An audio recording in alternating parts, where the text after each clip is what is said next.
लेकिन एक आदमी बोला भी कि वो तुम्हारा बांस था जिससे तुम पानी बरसा लेते थे तुम्हारे पिताजी के यहाँ, तो वो जब जब बरसाने की जरूरत पड़ती थी ना तब उसे बादल में लगाते थे ना, तो वो आड़ा तो रखा रहता होगा ना, पहले वाले ने पूछा।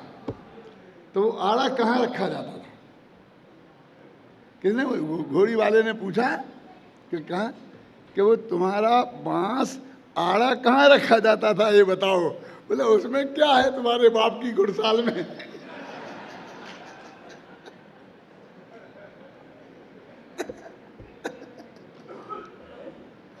समझ में आया ना कि जहाँ तुम्हारे पिताजी के घोड़े बनते थे वो इतनी बड़ी जगह होगी ना, उसमें एक कोने में बांस पड़ा रहता था।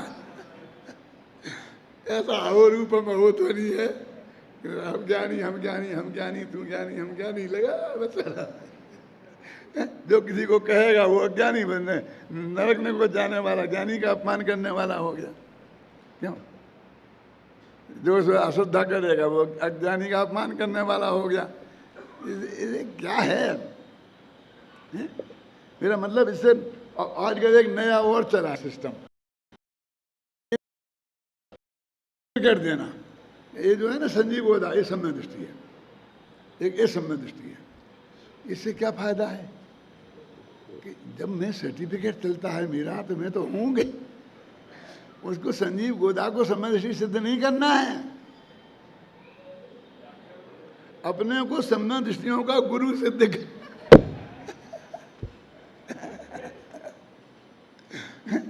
वो सर्टिफिकेट बांटना शुरू कर देता है?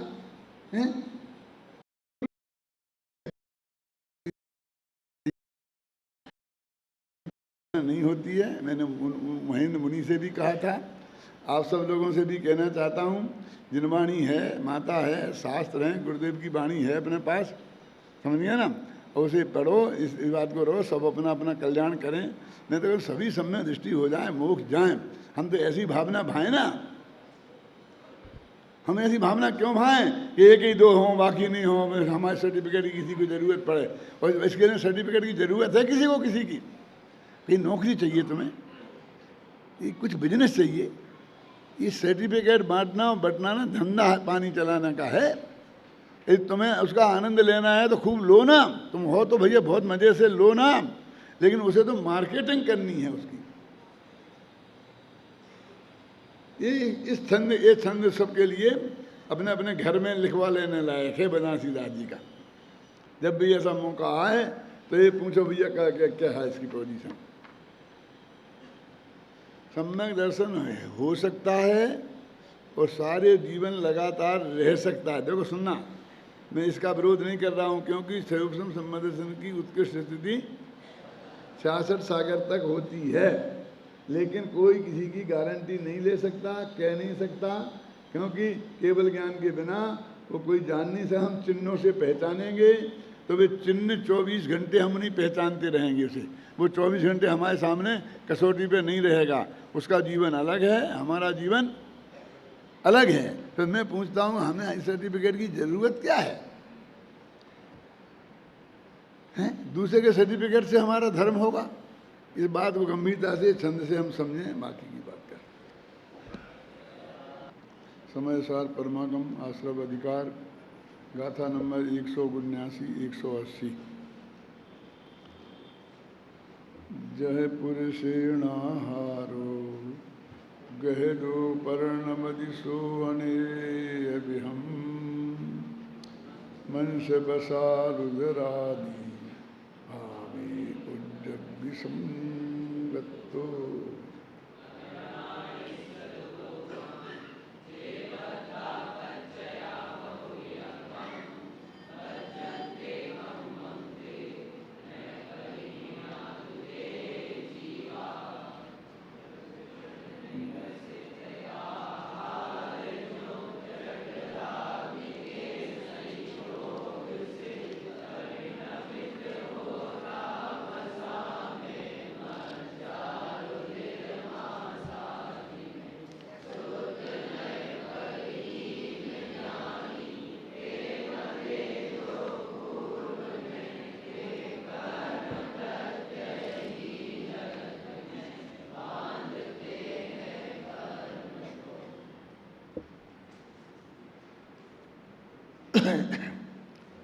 जिस तरह देखो अंत में निष्कर्ष दे रहे हैं, ये सदकार की अंतिम गाथाएं हैं। और अभी तक ये बताया था कि ज्ञानी अबंध क्यों है, कैसे है, उसे आश्रव और बंध क्यों नहीं है। अब चूंकि आश्रव अधिकार है उसका समापन कर रहे हैं, तो कहते आश्रव आखिर होता कैसे है, उसका निष्कर्ष में वो गाथाएं हैं। और जो कहते हैं जैसे कोई व्यक्ति भोजन करता है तो भोजन पेट में जाता है और उदराग्नि के संयोग से, पेट में एक जठराग्नि होती है, उसके संयोग से वो मांस, खून, हड्डी, जो जो बनना है, जो जो तत्व उसमें हैं, और जिससे शरीर के अंग को जिन जिन तत्वों की ज़रूरत है, वो उन उन अंगों में, तत्वों में ऑटोमेटिक पहुंच जाता है। उदराग्नि के संयोग से वे नए ज्ञानावरण आदि कर्म, अनकारमान वर्णाएँ कर्म रूप से परिणमित होकर, और वहाँ पुराना जो कर्म शरीर है ना, वहाँ उससे जाके बंध जाती हैं। तो ये ऐसा क्यों कहा कि वो भोजन, अब एक ही भोजन में ऐसी चीज़ भी है, कैल्शियम है, जिसकी ज़रूरत हड्डी को है। उसमें जो जो खून को, कोई चीज़ की खून में कमी हो, लोहा, तो लोहे को खून को ज़रूरत है, लोहा खून में पहुंच जाएगा, वो सब पहुंच जाता है। ये कहना चाहते हैं कि जो वो कर्म बनते हैं, वो कर्म अंदर भी 8 ही कर्म हैं। ज्ञानावरणी है, दर्शनावरणी है, 148 प्रकृतियाँ हैं, और इनमें भी आकर एक लोट का लोट आता है, तो फिर उसे बंटवारा होता है, वो इसे प्रकृति बंध कहते हैं। तो कहते हैं इसमें जो ज्ञानावरण के लायक वर्गणाएँ हैं, वो जाके ज्ञानावरणी कर्म में मिल जाती हैं। ये भी आप शायद नहीं जानते होंगे कि ये कर्मान वर्गणाएँ भी अंतर्गत भी भेद अलग है। ज्ञानावरणी की अलग है, दर्शनावरणी की अलग है, वो बहुत डिटेल है। और उस लौट में भी सब आती हैं, और वो ज्ञानावरण की जो कर्मान वर्गणाएँ हैं, वो ज्ञानावरण में अपने पहुँच जाती हैं। जैसे उसमें वो शरीर में हड्डी है, तो हड्डी कैल्शियम की बनी हुई है, और उसे कम पड़ जाए तो और कैल्शियम की ज़रूरत है। तो भोजन में जो कैल्शियम होता है, वो हड्डी आकर्षित कर लेती है उसे, और वो हड्डी को आकर्षित होता है, और वो हड्डी में पहुंच जाता है। ऐसे वो कर्म पहुंच जाते हैं अपने आप। अब हमारा तो कुछ योगदान उसमें है नहीं, कि है तुम्हारा उदराग्नि के संयोग से। जैसा वो भोजन में सब चीज़ें हैं, और जो जठराग्नि है, ये अपनी शास्त्रीय भाषा है पुरानी आयुर्वेद की। अब आजकल तो ऐसा मानते हैं डॉक्टर लोग कि हमारा जो आमाशय में भोजन जाता है ना, स्टमक में, तो वहाँ पर जाके बहुत सी ग्लैंड्स होती हैं, वो अपना अपना रस छोड़ती हैं।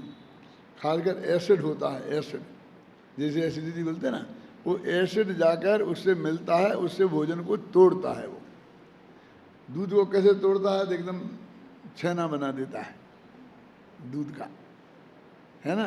ऐसे ही सब अनाजों को, इनको सबको वो जो जाते हैं ना हमारे कई तरह के, वो उसे तोड़ करके फिर एकदम ऐसा एक लौट बना देते हैं कि जिसमें हर चीज़ें, हर अंग अपना अपना तरीके से ले सकता है। तो जठराग्नि के संयोग से, उसे जठराग्नि कहते हैं आयुर्वेद में।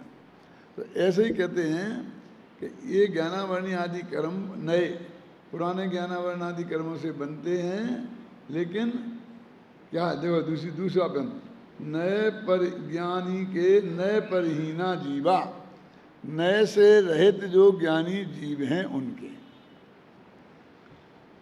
ये कोई जठराग्नि के संयोग के लिए उन्होंने बताया कि जो जीव हैं जो शुद्ध नए से च्युत हो गए हैं, ऐसे जो जीव हैं तो उनके भावों के निमित्त से, भाव माने मिथ्यात्व और अनंतानुबंधी कसाएं, इनके निमित्त से जठराग्नि की जगह ये हैं, और वो नए पुराने कर्म नए कर्मों से बन जाते हैं। जो हमारे पास भोजन जाता है वो जठराग्नि से नहीं बनता है। जो पुराने उसके भाई बंधु वहाँ हैं, कैल्शियम है तो कैल्शियम से, हड्डी से, वो उससे बनता है, बनता तो उससे है, लेकिन जठराग्नि उसमें निमित्त है। ऐसे आत्मा के वे परिणाम उसमें निमित्त हैं। अब वो कहते हैं पूर्व कर्म के उदय के निमित्त से वो नए कर्म बनते हैं। अब वो निमित्त कह दिया ना उसे, तो कहते वे काय के निमित्त, उनसे तो बंध रहे ये जा करके। तो कहते हैं कि ये और आपने राग के बिना बनते नहीं हैं। तो इसके तो ये कहते हैं कि वे उन्हें निमित्त बने, तो उनके निमित्त बनने के निमित्त ये हैं मोहराग देश के परिणाम। निमित्त तत्व के निमित्त जो शुरू में बात की थी ना, वो वहीं ये बात आ गई। बाकी देश में आप पढ़ लेना, ज़्यादा माल है नहीं, इतनी सी बात है। दो बातें बहुत महत्वपूर्ण हैं जो आपकी इस किताब में लिखी हैं। निकालो आप पेज नंबर 70।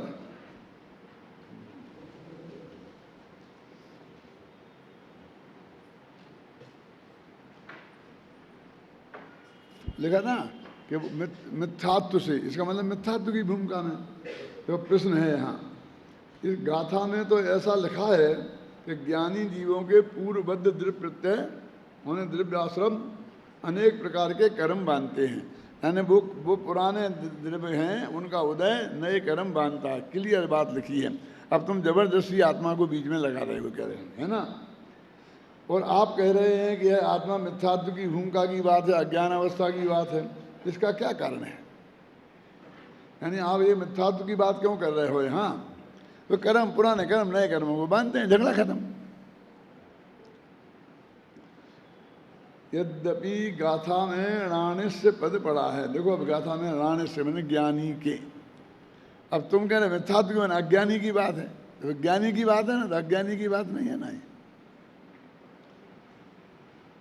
लेकिन तथापि साथ में नए परहीना भी लिखा है। अब दिक्कत ये हो गई कि ज्ञानी तो नए से परहीन होता नहीं है, और ये नए हैं वो शुद्ध नए से परहीन है। शुद्ध नए की बात चल रही थी, तो ज्ञानी तो शुद्ध नए वाला होता है, और यहाँ तुमने नए, अज्ञानी के नए ही नहीं होते ना, नया भास होते हैं। तो नए परहीना लिखा है, यहाँ ज्ञानी भी लिखा है और नए परहीना भी लिखा है। ये झगड़े की जड़ है जो अपन को खास समझने का है। तो वो ये कह रहे हैं, अब यहाँ पर एक दिन मैंने बताया था कि ज्ञानी 3 तरह के होते हैं। याद है किसी को? हाथ उठाओ। बहुत कम उठ रहे। कोई बात नहीं है, मैं बताता हूँ। अपने अपने ज्ञान से देख लेना कि एक तो जिनमें ज्ञान है वे ज्ञानी। निगोदिया भी ज्ञानी है क्योंकि वो ज्ञान है, और पुद्गल है उसमें ज्ञान नहीं है इसलिए वो अज्ञानी है। एक ज्ञानी तो जी, और दूसरा जिसे सम्मा दर्शन सम्यक ज्ञान है वो ज्ञानी है? और तीसरा केवल ज्ञानी ज्ञानी। तो दूसरा सम्मा दृष्टि ज्ञानी और मिथ्या दृष्टि अज्ञानी, और केवल ज्ञानी ज्ञानी और 12वें गुणस्थान तक के अज्ञानी है। आचार्य भी लिखते हैं ना कि भाई मैं ज़्यादा नहीं समझता हूँ, अज्ञान की वजह, बस यदि कोई गलती हो जाए तो सुधार करके पढ़ना, है ना। तो वे कौन सा अज्ञान की बात करते हैं? वो जो केवल ज्ञान वाला ज्ञान है वो मेरे को नहीं है, और मैं करुणा नियोग की बातें लिख रहा हूँ शास्त्रों के आधार पर। अब कहीं ना कहीं गड़बड़ तो हो ही सकती है, तो उसकी बात करते हैं। क्या अभी तो अपने आता है तो अपने को अज्ञानी लिख रहा है, अज्ञानी लिख रहा है, अज्ञानी लिख रहा है, वो एक ज्ञान। तो ये कहते हैं कि यहाँ पर ज्ञानी माने वो अज्ञानी है जो अनादि से लेकर अनंत काल तक जिसमें ज्ञान है वो ज्ञानी, और जिसमें ज्ञान नहीं है ऐसा धर्म अधर्म आकाश और काल अज्ञानी। ये लेना, ये कहते हैं राण का अर्थ ये लेना। क्योंकि शुद्ध परिहीना, नए से परिहीन लिखा है, क्योंकि दूसरे नंबर का ज्ञानी और तीसरे नंबर का ज्ञानी वो तो नए से परिहीन होते नहीं हैं। एक बात समझ नहीं ना। अतः यहाँ ज्ञानी शब्द का अर्थ सामान्य जीव ही लेना। ज्ञानी शब्द के 2 अर्थ हो सकते हैं, यहाँ 2 लिखे, मैंने 3 बता दिया आपको। जिसमें सम्यक ज्ञान हो वे ज्ञानी, एक अर्थ तो यह है, और दूसरा यह है कि जिसमें ज्ञान हो, चेतनता हो, वह ज्ञानी जी। यद्यपि यहाँ ज्ञानी का अर्थ सम्यक ज्ञानी नहीं, सामान्य ज्ञानी अर्थात जीव लिया जा सकता है, तथापि ऐसा जीव लेना अभीष्ट है। अब ये नई बात है कि जो पहले सम्यक ज्ञानी था और फिर मिथ्या ज्ञानी लेना है, वो अनादि वाला नहीं लेना। क्यों छाबड़ा जी, क्यों? बोलना मत, बस मैं वैसे आपका ध्यान आकर्षित कर रहा हूँ। बुलवाना होगा तो विद्यार्थियों से बुलवा लूंगा। वो क्यों लेना कि जो पहले ज्ञानी था और अब अज्ञानी हुआ है, ये इसमें से कहीं से निकलता है ना? गाथा में से निकलता है कहीं। शुद्ध नय से जो च्युत हुए हैं ना, ये लिखा। तो शुद्ध नय से मैंने पहले पहुंच गए थे, पर वहां से गिरे। एक गिरने वाला जीव लेना, तो चढ़ा होगा वो तो गिरेगा ना।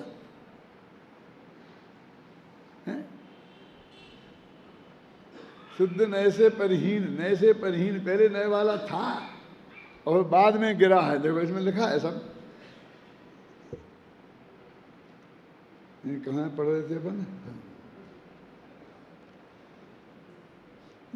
जब जब यहाँ अज्ञानी जीव ही अपेक्षित है, तो फिर ज्ञानी पद का प्रयोग ही क्यों किया गया, जो हमें भ्रम पैदा होता है ना?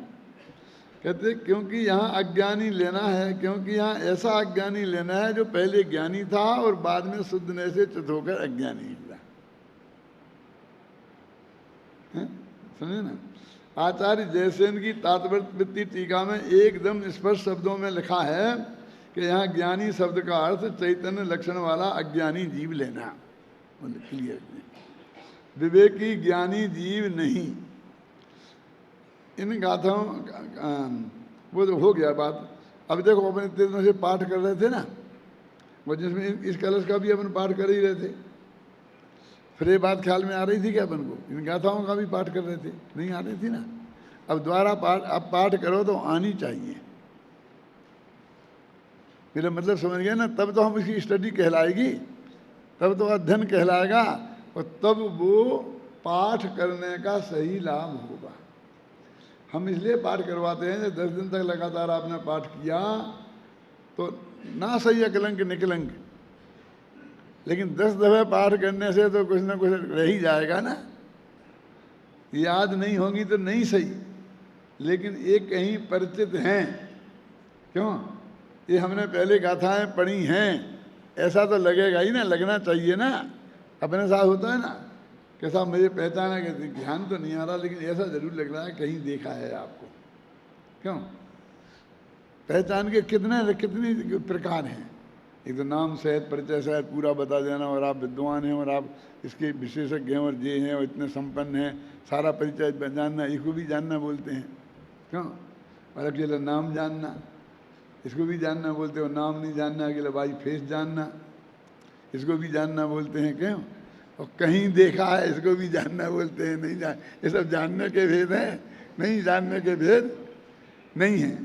तो इस तरह से ये गाथाएं यहाँ हुई हैं, और अब ये पूरे अधिकार का कलश में आते देते हैं।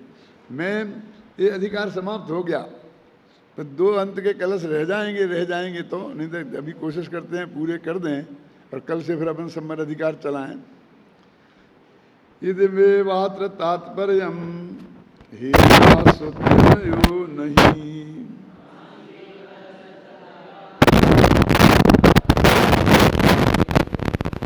इस कथन का सार यह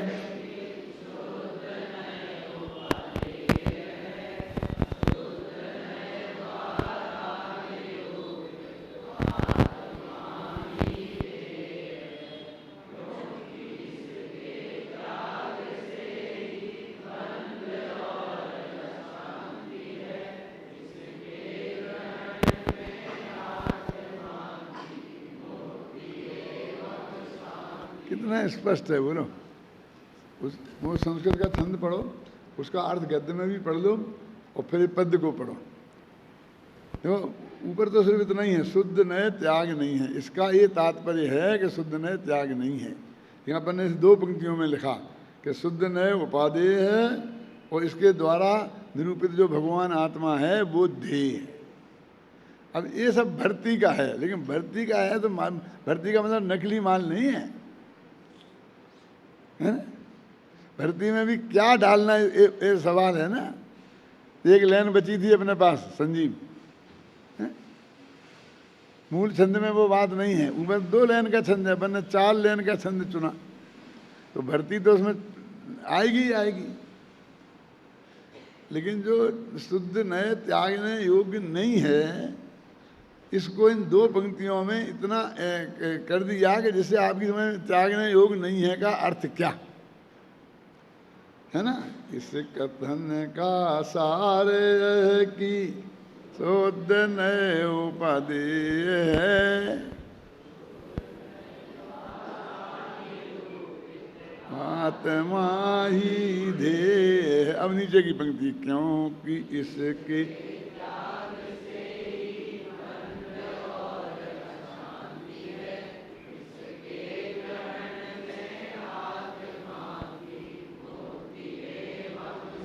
यहाँ भी 1 लाइन का अर्थ 2 लाइन में किया है, तो यहाँ भी भर्ती के शब्द तो होंगे ना। कौन सा शब्द भर्ती का है बताओ, सोचो, लगाओ लगाओ फटाफट। देखो तुम संस्कृत वाले हो ना, मूल में देखो और इसमें देखो। जो संस्कृत नहीं जानते हैं वो हिंदी में जो अर्थ लिखा है ना गद्य में वो पढ़ो, और इसे पढ़ो तो मालूम पड़ जाएगा। उसमें क्या है, थोड़ी मेहनत करने चाहिए, सीखना चाहिए, हैं? हाँ, शांति और अशांति, शांति अशांति इसमें नहीं है ना। देखो इसमें क्या है, बंध और अबंध है। इसके त्याग से बंध है और अत्याग से अबंध है, ये है। इसमें शांति है और अशांति है नहीं है। तो अपन ने भर्ती के शब्दों में शांति और अशांति जोड़ी, ठीक है ना। इससे बढ़िया कुछ जोड़ा जा सकता है क्यों? तबीयत खिलती है ना इससे, क्यों? इस कथन का सार यह कि शुद्ध नए उपादेय है,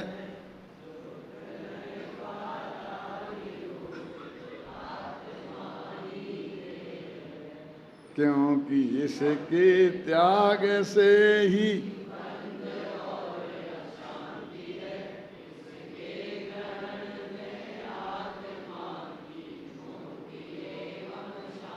मुझे तो ये छंद इतने अच्छे लगते हैं, इतने अच्छे लगते हैं कि जब ये आ जाते हैं तो आगे बढ़ने की इच्छा नहीं होती है। जब मैं यहाँ से कहीं बाहर जाता हूँ अपनी गाड़ी से, और गाड़ी से जाता भी इसी लोभ में हूँ कि हम यहाँ से शुरू करते हैं और गाड़ी चलती बाद में है स्मारक के बाउंड्री के बाहर, और पहले हमारी एक कैसेट शुरू हो जाती है। और जब बाउंड्री के अंदर वहाँ घुस जाते हैं जहाँ जाते हैं, उसके बाद ये बंद होती है। 1 सेकंड को भी हम बंद नहीं करते हैं। और कदाचित मैं कर भी दूं तो भाई तो किसी कीमत पर बंद नहीं करना दे,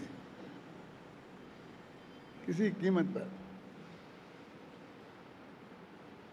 और सबसे पहले मैं कहता हूं कि समय सार कलश पद्यानुवाद लगाओ, मुझे सबसे ज्यादा प्रिय है। इतना माल है इसमें, इतना माल है अमृतचंद का सीधा, ख्याल में आई ना, कि उससे आपको बहुत आपकी उपयोग में निर्मलता होती है, और इसी वजह से ये छंद भी आपको याद रहते हैं।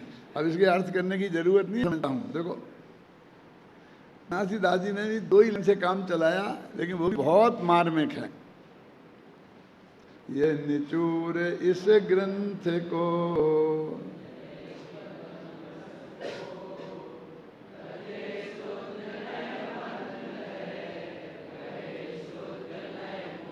क्या फर्क है बोलो, अपने अपने पद्यानुवाद में इसमें क्या फर्क है? देखो क्यों, कोई फर्क नहीं है ना। वो फर्क जिसको दिख रहा हो वो हाथ उठाए। अरे बहुत बड़ा फर्क है। हमने तो ये लिखा था, इस कथन का सार यह है कि जो अभी प्रकरण चल रहा है आश्रम अधिकार का, इसका ये सार है।